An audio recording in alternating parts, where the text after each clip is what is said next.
لله وكفى وسلام على عباده الذين اصطفى أما بعد. اللہ تعالی نے ایک آدمی کا ذکر فرمایا اور یہ کہا کہ جب اس کی عمر 40 سال ہو جاتی ہے تو وہ اللہ تعالی سے کچھ دعائیں مانگتا ہے، اور ان میں سے 3 دعاؤں کا تذکرہ پہلے ہوا کہ رب اوزعنی ان اشکر نعمتک التی انعمت علی. اے رب توفیق دے مجھے کہ میں تیرے ان انعامات کا شکر ادا کرتا رہوں جو تو نے مجھ پر کیے ہیں. اس دعا کا نتیجہ یہ نکلتا ہے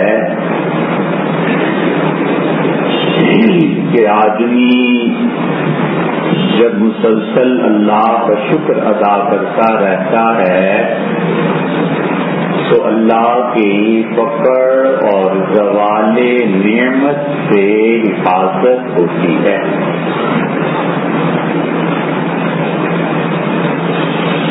اور تفصیل اس بات کی یہ ہے کہ اللہ تعالی قرآن کریم میں ایک بات کوئی بیان فرماتے ہیں،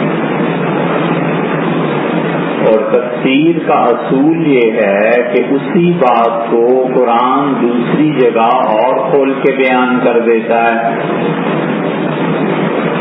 تو قرآن بعض اوقات ایک جملہ کہتا ہے اور اس کی تفصیل چھوڑ دیتا ہے، اور دوسری جگہ جا کر پھر وہی اسی جملے کی تفصیل بیان کر دیتا ہے.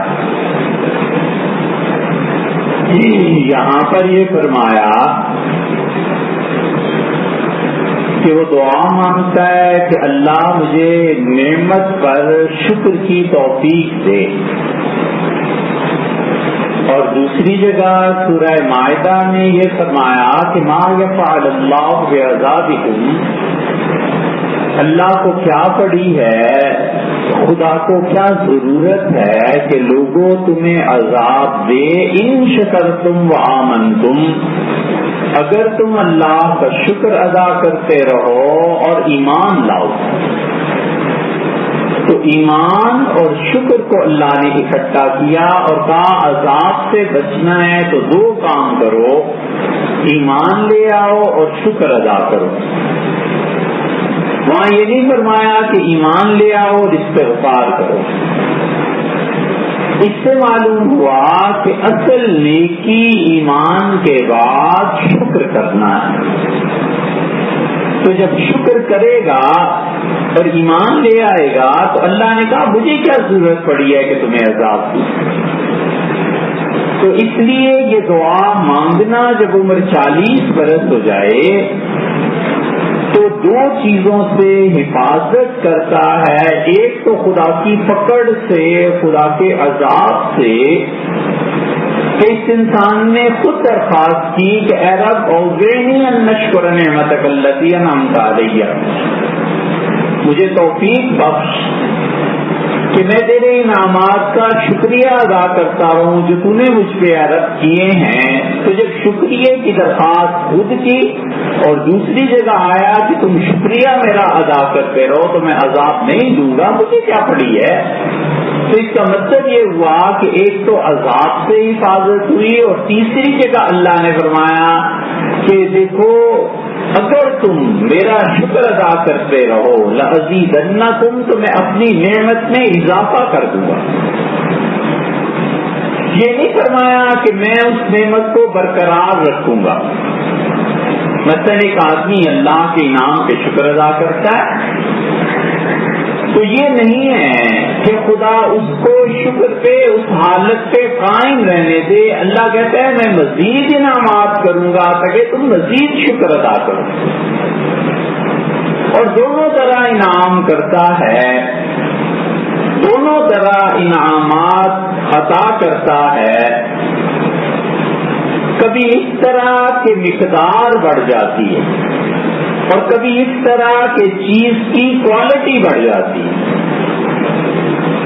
اولاد ہوئی، اللہ کا شکر ادا کیا، اللہ آپ نے 2 بیٹے بیٹی دے دی، 2 بیٹے دے دیے، 4 دے دیے، جتنا خدا نے دیا، 2 بیٹیاں دی، 4 بیٹیاں دی۔ اب یہ نہیں ہے کہ ایک موقع پہ اللہ کا شکر ادا کرتا رہا تو اب اور مزید اولاد بڑھتی چلی گئی۔ ایک انسانی کیفیت ہے، وہ کہیں نہ کہیں تو ختم ہونی ہے۔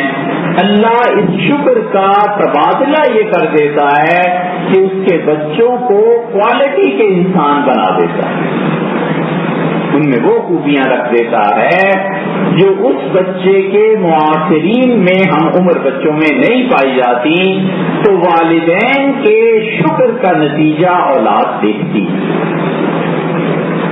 اس لیے جب شکر کرے گا تو اللہ کا انعام بھی نہیں ہٹے گا، اور اسی طرح دوسری چیز یہ کہ خدا کا عذاب نہیں آئے گا۔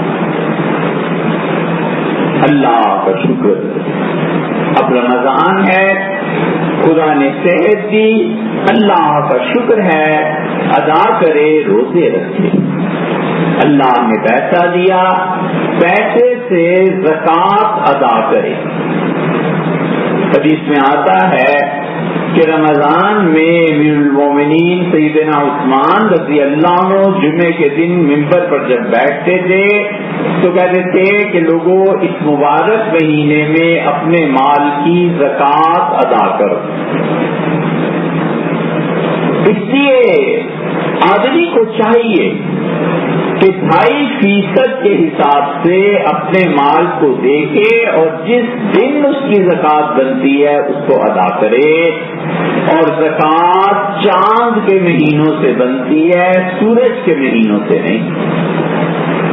یہ طے کرے کہ میں 10 شوال کو زکوٰۃ دوں گا، 15 شعبان کو زکوٰۃ دوں گا، 10 رمضان کو زکوٰۃ دوں گا، 12 ربیع الاول کو ہر سال زکوٰۃ دیا کروں گا۔ کوئی بھی ایک تاریخ جو چاند کی ہے، کیونکہ آپ جانتے ہیں کہ سورج اور چاند کی تاریخوں میں ہر سال 10 دن کا فرق پڑ جاتا ہے، اور عمومی طور پر لوگ 30-40 سال زکوٰۃ دیتے رہتے ہیں۔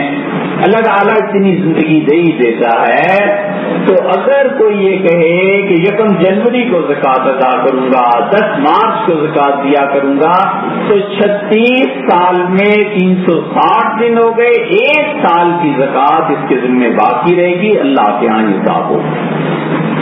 اس لیے چاند کے جو مہینے ہیں اس کی تاریخ رکھنی چاہیے، اور شرعی مسئلہ ہے، سیاست سے کچھ بحث نہیں۔ لیکن جب بینکوں میں زکوٰۃ کٹنے لگی تو اس پہ تحقیق کی، کچھ عرصہ پہلے خبریں آتی رہی اور اخبار کی ہر خبر اس پر اعتبار ہو رہی ہے کہ سچ ہے کہ جھوٹ ہے، لیکن تحقیق کرنے پہ پتا چلا کہ حکومتیں زکوٰۃ کا پیسہ اپنے سیاسی مقاصد کے لیے استعمال کرتی ہیں، اور اگر کسی شخص کو یہ تحقیق ہو جائے جیسے ہم نے کر لی، تو پھر ہمارے لیے اپنی فرض زکوٰۃ کو بچانے کے لیے بہتر یہی ہے کہ بینک پہ اعتماد نہ کرے کہ ہمارا پیسہ کٹے گا اور یہ جائے گا سیاسی مقاصد کے لیے، غلط کاموں کے لیے، غریبوں تک بہرحال نہیں پہنچے گا، تو پھر اسے چاہیے کہ بینک میں سرٹیفکیٹ لکھ دے کہ صاحب میری زکوٰۃ میں خود ادا کروں گا، یہ جو بھی چیز ہے اپنی زکوٰۃ خود ادا کرے، کیونکہ معاملہ نقل پیسے کا نہیں، فرض کا ہے۔ اور اگر اس کی تحقیق یہ ہو کہ اس کا پیسہ جو بینک میں کٹتا ہے صحیح استعمال ہوتا ہے، تو وہ جانے اللہ جانے۔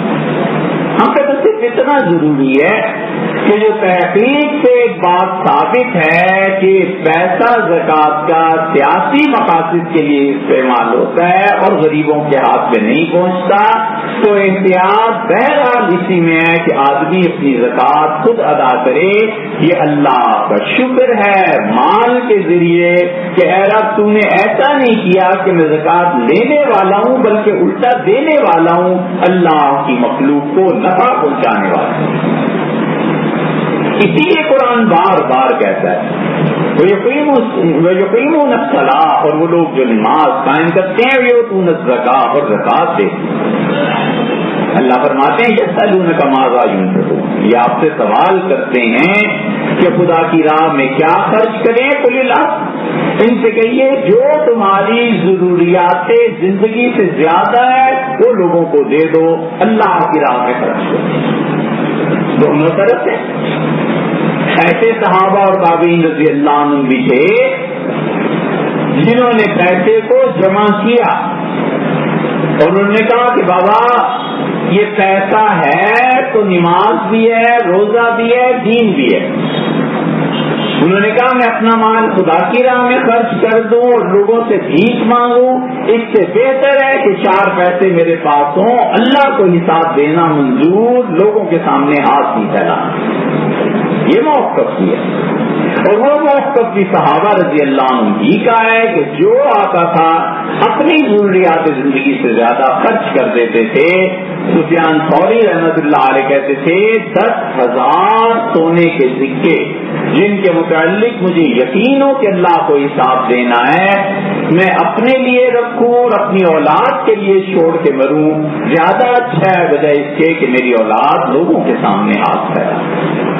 عبداللہ ابن عمر رضی اللہ عنہ کہتے تھے کہ حضور صلی اللہ علیہ وسلم کے دور میں ہمارے پاس جو کچھ بھی آتا تھا ہم اپنی ضروریات زندگی کے علاوہ کوئی چیز اپنی نہیں سمجھتے تھے، ہم دوسرے کو دے دیتے۔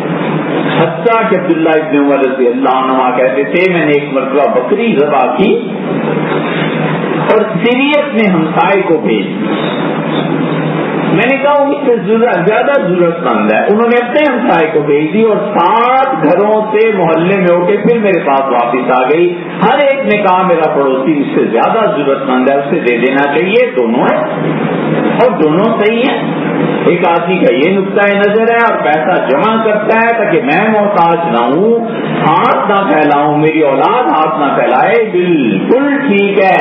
اللہ کی راہ میں زکات ادا کرے، فطرانہ ادا کرے، جو خدا نے اس پر مالی ذمہ داریاں رکھی ہیں انہیں پورا کرے۔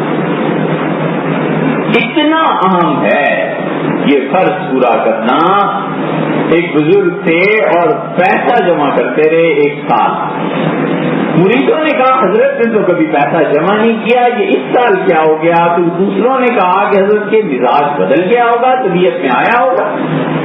سال پورا ہوا اور 2.5% زکات ادا کر کے سارا پیسہ تقسیم کر دیا، بڑے خوش ہوئے اور فرمانے لگے زکات کبھی فرض نہیں ہوئی تھی، جب قرآن پڑھتا تھا تو حسرت ہوتی تھی کہ کاش اس نیکی میں بھی کچھ حصہ ہو جائے، تو اس سال پیسہ جمع کیا، زکات فرض ہو گئی، اب زکات دے دی، قیامت میں اللہ اس سے بھی خوش ہوگا، بس اب پیسہ تم لے جاؤ۔ اللہ کی باتوں پر عمل کرنے کا ہے۔ اور جسم کا شکر، وہ اب روزے آ رہے، رمضان کی تیاری کرے، شعبان میں کثرت سے روزے رکھے۔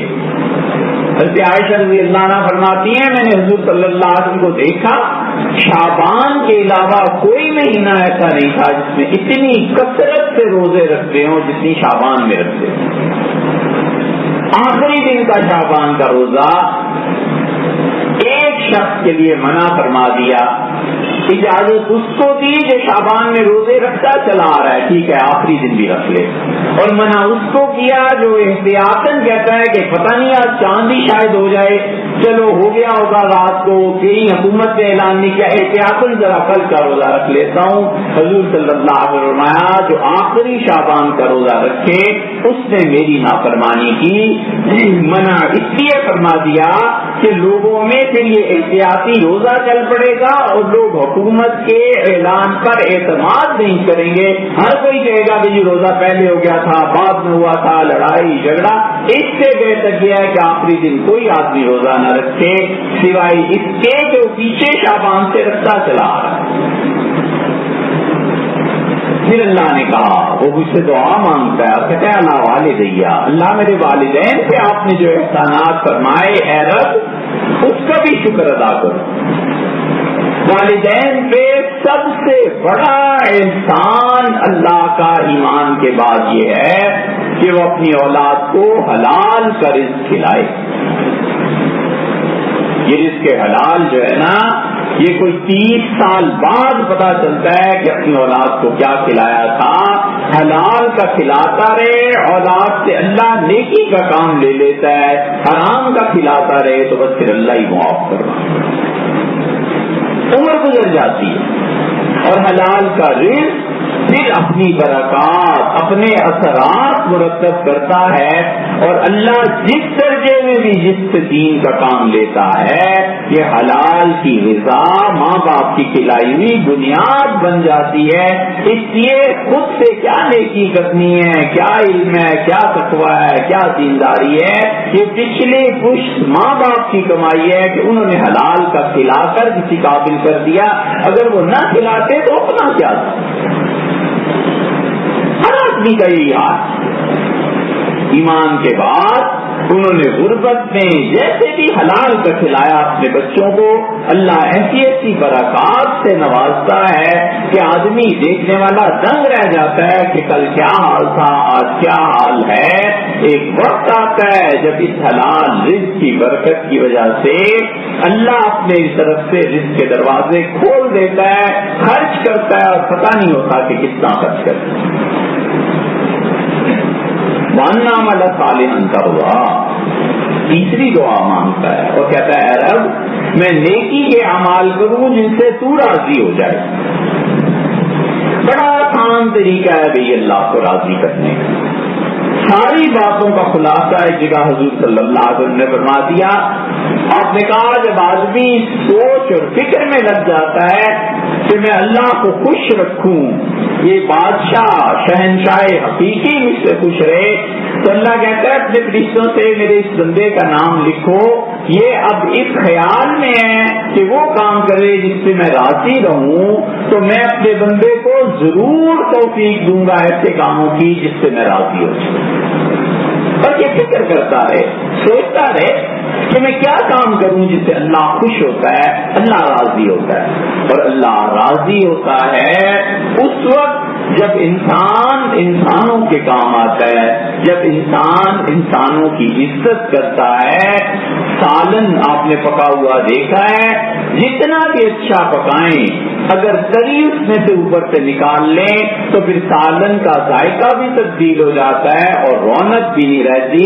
نماز پڑھے، روزہ رکھے، حج کرے، ساری نیکیاں کرتا رہے، لیکن اگر وہ انسانوں کی توہین کرے گا تو یہ ساری نیکیوں سے تری اتر جاتی ہے، نیکیوں کی رونق باقی نہیں رہتی. یہ بحث نہیں ہے کہ اللہ قبول کرتا ہے یا نہیں، وہ قبول کر لے گا نماز کو بھی، روزے کو بھی، لیکن انسانوں کی توہین، انسانوں سے برائی، انسانوں کے ساتھ درست رویے سے پیش آنا. حضور صلی اللہ علیہ وسلم نے فرمایا کیا تم میں سے اتنا بھی کسی سے صدقہ نیکی نہیں ہو سکتی کہ اگر اس کے پاس کچھ نہیں ہے تو اپنے بھائی کو خوشگوار ہنستے ہوئے چہرے سے ملو. اور آپ نے فرمایا جو ایسا کرتا ہے وہ بھی ایک نیکی اور صدقے کا کام کرتا ہے. آدمی گھر جائے اور 12 بجے ہوئے ہوں، بیوی کا چہرہ، والدہ کا چہرہ ہر وقت جیسے کوئی مصیبت آئی ہوئی ہے. آدمی گھر جائے تو ہر وقت ایسا چہرہ جس سے لوگ بات کرنے کی ہمت نہ کر سکیں. یہ دنیا میں ہی چل سکتا ہے، قبر اور آخرت کی چیزیں نہیں ہیں. خدا ضرور پوچھ لے گا کہ اتنا کیا فرعون بنے بیٹھے تھے، یہ کیا چیز تھی. اس لیے لوگوں سے ہمیشہ خوشی سے پیش آئے، نہ کوئی خرچہ ہے نہ کوئی زیادہ چیز ہے. حضور صلی اللہ علیہ وسلم کے متعلق آتا ہے صحابہ کرام رضی اللہ عنہ کہتے ہیں دائماً ہم نے ہمیشہ دیکھا خوشی سے ہنسی سے بات کرتے اچھی طرح پیش ہے. انعم صالحا ترضا، اللہ ایسے کام کروں جس سے تو خوش ہو جائے. اور اس سے بھی بڑی بات جس سے انسان تباہ ہو جاتا ہے اور اگر اس کے برعکس کرے تو اللہ راضی رہتا ہے، کبھی کسی کی مجبوری سے فائدہ نہ اٹھائے.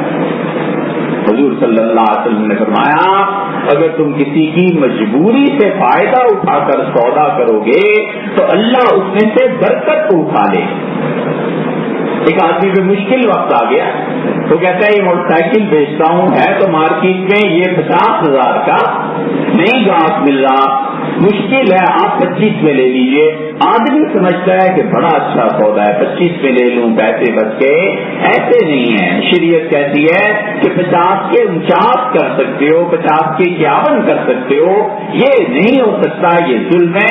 ٹھیک ہے، سودا بالکل ٹھیک ہے، اس نے بیچ دیا، لیکن دل کی کراہٹ کے ساتھ بیچا ہے نا، دل میں اس کے نفرت ہے بیچارے کو اور پریشانی ہے. حضور صلی اللہ علیہ وسلم نے فرمایا اس موٹر سائیکل سے برکت اٹھ جائے گی.